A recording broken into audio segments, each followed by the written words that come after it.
สวัสดีครับสวัสดีครับพ่อแม่พี่น้องป้องไปสู่ขู่สู่คนครับผมมื้อนี้สิมาชมบรรยากาศทงไห้ทองหน้าครับผ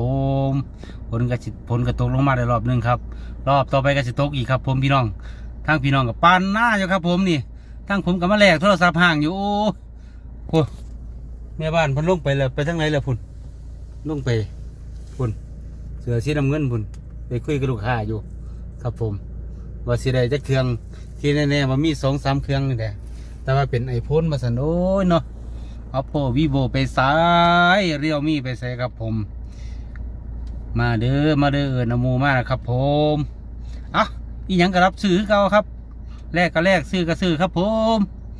บ่ว่ากันเนาะครับมีหยังกันน้อมรับซื้อคือเก่า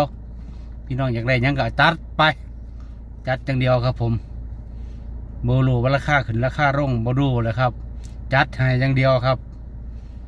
นั่นแหละชีวิต